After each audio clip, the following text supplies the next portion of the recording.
Kobaran api yang membakar kabel listrik terus membesar di Jalan Letjen S. Parman, Gelong Baru Utara, Jakarta Barat. Api ikut menyambar kabel internet. Kondisi tiang listrik yang terbakar berada dekat jembatan penyeberangan orang dan halte. Petugas damkar berupaya memadamkan api dan bisa memadamkan api 1 jam kemudian.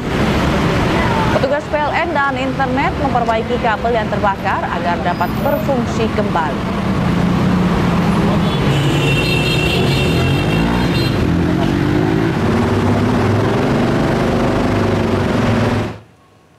Pemirsa, saat berunjuk rasa di depan gedung DPR, 2 petani nekat mengecor separuh tubuhnya dengan semen. Aksi ini sebagai simbol putus asa atas konflik agraria yang tak kunjung usai.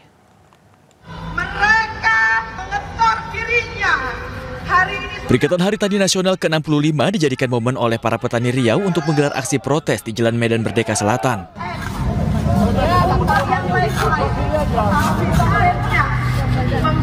Dengan menggunakan wadah besar, 2 petani membiarkan tubuhnya terkurung semen hingga separuh badan. Tindakan ini adalah bentuk kemarahan atas konflik agraria di Riau yang membuat petani kehilangan tanah dan penghasilan. Mereka mendesak Presiden Prabowo segera turun tangan agar petani tak semakin terpuruk dan kelaparan.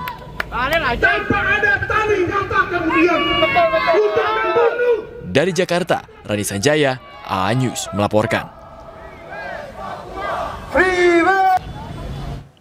Pemirsa, apa jadinya jika ruang camat dipakai joget oleh biduan? Inilah yang terjadi di kantor Kecamatan Soko, Mojokerto, Jawa Timur, di mana seorang pria berjoget dengan biduan hingga viral di media sosial.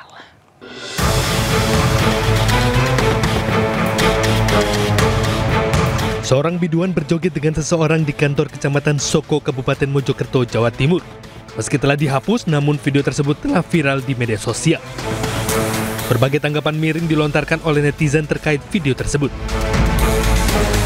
Sementara itu, Camat Soko, Mas Lukman, mengakui jika video tersebut berada di ruang Kecamatan Soko saat penutupan PHBN Agustus tahun 2025. Lihat penutupan PHBN, dan 17 Agustus itu loh, kampanye itu ada. Itu memang ada sediakan dangdut atau gimana, Pak? Nah, biasanya acara hiburannya itu ada. Elektron enggak, elektron biasa. Oh, elektron biasa. Ya, cuma memang manggil biduan gitu, Pak? Iya, biasanya ada. Jadi saya berharap kepada semua camat ya di kantor masing-masing untuk tidak membuat kegiatan yang kontroversial dan menyakiti hati masyarakat. Bupati Mojokerto Muhammad Al-Barah mengimbau agar semua tingkatan mulai OPD, camat, dan kepala desa tidak membuat acara yang berlebihan. Dari Kabupaten Mojokerto, Jawa Timur, Solahuddin Ayunis melaporkan. Viral di media sosial, mobil pengawal Gubernur Jawa Timur diberhentikan warga di Jalan Kutai, Surabaya. Warga memberhentikan mobil tersebut untuk meminta tolong mengantarkan ibu yang akan melahirkan ke rumah sakit terdekat.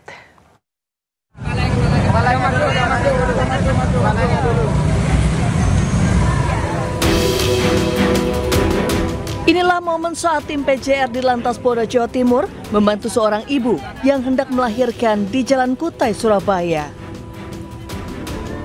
Momen ini terjadi saat tim PJR tengah mengawal Gubernur Jawa Timur, Khofifah Indar Parawansa. Dengan adanya ibu yang akan melahirkan, tim PJR terpaksa meninggalkan tugas mengawal gubernur dan terlebih dahulu mengantarkan seorang ibu yang akan melahirkan ke rumah sakit terdekat. Akhirnya kami berhenti turun menolong beliaunya, lanjut membawa ke rumah sakit untuk Ibu Gubernur Jatim, lanjut jalan sendiri tanpa pengawalan, lanjut ke Menganti Gresik. Sedangkan saya melanjutkan membawa ke rumah sakit terdekat untuk menyelamatkan ibu dan anak yang sedang dilahirkan di pinggir jalan tersebut. Ibu yang akan melahirkan diketahui bernama Sinta Bella, warga Kedondong Kidul, Tegalsari, Surabaya. Gubernur Jawa Timur disebut-sebut sempat menemui ibu yang akan melahirkan tersebut sebelum akhirnya melanjutkan perjalanan. Dari Surabaya, Jawa Timur, Rahmat Ilyasan, iNews melaporkan. Sementara itu kericuan terjadi saat penertiban PKL di kawasan Pasar Pagi Paraklaweh, Kota Padang. Sejumlah pedagang mengamuk dan menolak lapaknya yang berada di atas badan jalan ditertibkan.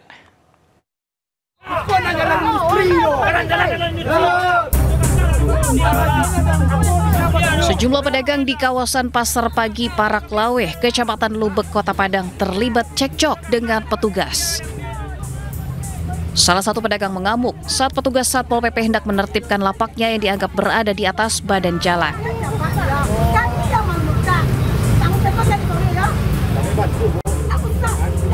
Pedagang berusaha menghalangi usaha petugas membongkar lapak dagangan mereka.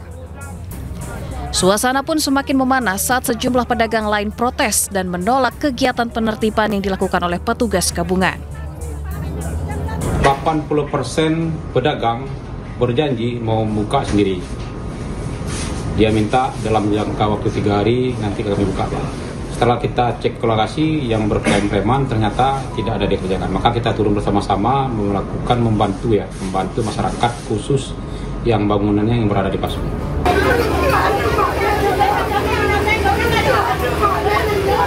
Walau sempat ricuh, penertiban tetap dilanjutkan. Petugas sebelumnya juga telah memberikan surat teguran kepada pedagang yang masuk kategori bangunan liar. Dari Padang, Sumatera Barat, Budi Sunandar, iNews melaporkan.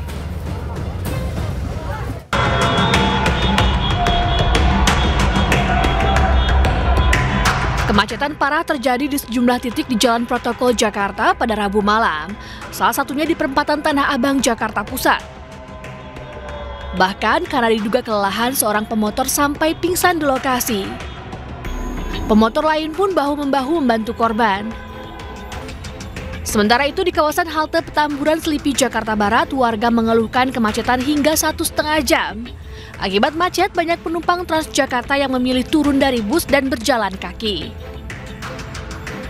Kemacetan juga meluas hingga ke kawasan Tanjung Duren, Petamburan, Jakarta Barat. Kondisi arus lalu lintas di lampu merah Tomang juga tak kalah macet. Warga mengeluh kemacetan terjadi sejak pukul 5 sore. Sementara itu di kawasan Semanggi, warga mengeluhkan kemacetan hingga 3 jam di Jalan Semanggi menuju Selipi. Kemacetan terjadi imbas penutupan sejumlah gerbang tol yang telah diperbaiki pasca aksi akhir Agustus 2025 lalu. Tim Liputan iNews melaporkan.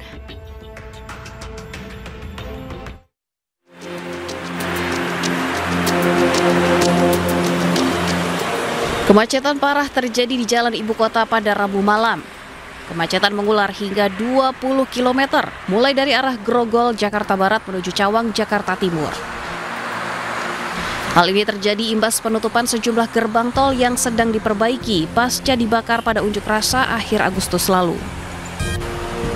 Gerbang tol yang ditutup diantaranya gerbang tol Selipi 2, Pejompongan, Semanggi 1, Kuningan 1, dan Selipi menuju Tomang.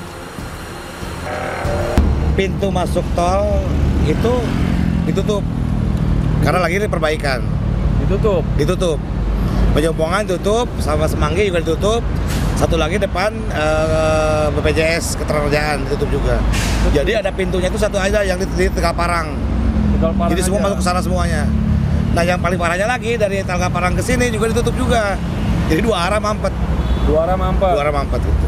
Saya biasa itu dari rumah ke kerjaan itu paling enggak 15 menit. Tadi itu hampir 2 jam. Hampir 2 jam muter-muter. Untuk mengurai kemacetan, petugas kepolisian dan jasa marga berencana melakukan perbaikan gerbang tol secara bergantian. Dari Jakarta, Sofyan Firdaus, iNews melaporkan. Dan untuk mengetahui kondisi terkini, kita akan bergabung dengan Anissa Rizkia di Gerbang Tol Semanggi 1, Jakarta Selatan. Selamat siang Anissa, bagaimana pantauan lalu lintas di sana? Apakah gerbang tol masih ditutup?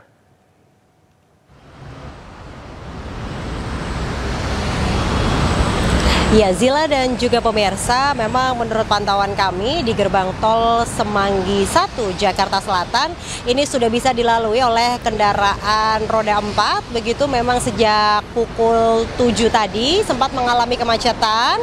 Namun siang hari ini sudah mulai terurai begitu.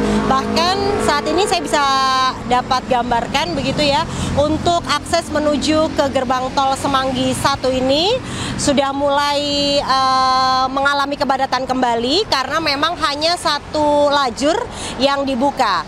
Untuk hari-hari biasa memang kita bisa melalui 2 lajur, namun karena akibat dari perusakan pengunjuk rasa pada aksi demo pada Agustus lalu, kita saat ini masih dilakukan perbaikan oleh petugas Jasa Marga. Selain itu juga dari Jasa Marga memberikan petugas yang dilakukan untuk membantu para pengemudi ketika memasuki gerbang tol Semanggi dalam mengetep kartu tol. Mereka akan dibantu dengan mobile reader yang mana nantinya petugas bantu menapping di area depan gerbang tol Semanggi 1 Jakarta Selatan ini. Ada 7 gerbang tol yang mengalami kerusakan pasca demo bulan Agustus lalu, yaitu 4 gerbang tol sudah beroperasi secara parsial, termasuk tempat saya melaporkan saat ini, yaitu di gerbang tol Semanggi. Dan 1 sudah beroperasi secara penuh, kemudian 2 lainnya masih belum bisa beroperasi, yaitu untuk 2 gerbang tol yang masih tutup sampai hari ini, yaitu ada di gerbang tol Selipi 2 dan gerbang tol Pejompongan. Saat ini masih dilakukan tahap perbaikan, di mana masih ada proses pengangkutan material yang sebelumnya nantinya akan dibuka kembali secara parsial. Hingga siang hari ini, Zila dan juga pemirsa, memang selain di gerbang tol Semanggi yang dilakukan pembukaan secara parsial, hanya bisa dilintasi 1 lajur, ada pula di gerbang tol Senayan yang beroperasi secara parsial dengan 2 lajur dapat dilintasi kendaraan roda 4. Kemudian di gerbang tol Semanggi 2 dapat dilalui 1 jalur beroperasi secara parsial juga. Dan yang terakhir adalah di gerbang tol Kuningan 1 yang beroperasi secara parsial dapat dilalui 1 lajur kendaraan roda 4. Begitu untuk update sementara, kami pun juga masih menunggu karena proses perbaikan ini masih terus dilakukan dengan target akan selesai di pertengahan bulan Oktober 2025. Adapun kalau saya bisa dapat gambarkan begitu ya, progres pembangunan di gerbang tol Semanggi ini sudah mencapai sekitar 29%. Namun untuk ada beberapa titik lainnya yang sudah mencapai 89% progresnya. Semoga saja dapat segera kembali normal lagi untuk akses jalan tol dalam kota, terutama di wilayah Jakarta. Demikian saya kembalikan kepada Anda di studio, Zila. Baik, terima kasih Anissa Rizky atas laporan Anda langsung dari kawasan gerbang tol Semanggi 1 Jakarta Selatan. Selamat bertugas kembali. Ya pemirsa, tak hanya karena penutupan gerbang tol yang sedang diperbaiki, arus lalu lintas di Jalan DI Panjaitan Cawang Jakarta Timur juga macet parah akibat adanya proyek galian saluran air di beberapa titik jalan. Berikut liputan Salam Pulungan dan juru kamera Iriansyah Wahyudi. Ya pemirsa, untuk kondisi terkini situasi arus lalu lintas di kawasan DI Panjaitan Cawang Jakarta Timur saat ini terpantau macet parah, di mana kemacetan ini terjadi karena adanya proyek galian jalan dari saluran air yang ada di beberapa titik jalan. Kemudian kemacetan ini juga turut diperparah karena adanya penyempitan lajur dari semula 5 jalur ataupun juga 5 lajur yang bisa dilintasi oleh para pengendara, kemudian dipersempit hanya bisa dilintasi menjadi 2 lajur saja. Dan dapat kami informasikan juga karena memang kalau biasanya macet ini hanya terjadi di jam-jam sibuk saja, tapi kini hampir setiap waktu jalanan menjadi tersendat. Tentunya kemacetan ini juga mengganggu aktivitas keseharian warga, mulai dari berangkat kerja, kemudian juga mengantar anak sekolah, ataupun juga ojol yang sedang mengejar target. Tentunya ini juga mengganggu, sangat mengganggu sekali dari aktivitas keseharian warga. Dan dapat kami informasikan juga bahwa memang kalau dari pantauan kami di lapangan, kalau kita tarik mundur begitu ya, dari arah UKI, Universitas Kristen Indonesia menuju ke arah tempat kami melaporkan saat ini, yang jaraknya hanya kurang lebih 2 km saja, ini para pengendara harus bisa menempuh waktu selama kurang lebih 30 menit. Padahal normalnya hanya bisa ataupun juga kurang lebih bisa dilintasi dalam kurun waktu 5 sampai 10 menit saja. Kemudian juga untuk kecepatan kendaraan sendiri bagi para pengendara yang melintas di sini, terutama untuk kendaraan bermotor yang saat ini juga terjebak dalam kemacetan horor yang ada di DI Panjaitan. Saat ini untuk kecepatan kendaraannya hanya bisa dilintasi ataupun juga dilalui dalam kecepatan 5 sampai 10 km per jam saja. Dan dapat kami informasikan juga bahwa memang untuk proyek galian jalan ini adalah terkait dengan saluran air dengan metode checking atau fungsinya tidak lain untuk menanggulangi keadaan banjir yang ada di Provinsi DKI Jakarta, yang memang ini diharapkan bisa meminimalisir adanya banjir ketika memasuki di musim penghujan. Tentunya masyarakat juga berharap agar proyek galian jalan ini bisa rampung tepat waktu agar nantinya tidak terjadi adanya ketersendatan arus lalu lintas seperti yang terjadi saat ini, karena memang untuk informasi yang kami dapatkan sendiri bahwa untuk proyek galian ini akan rampung pada Desember 2025 mendatang. Dari Jakarta, Salam Rahmat Iriansyah Wahyudi, iNews melaporkan.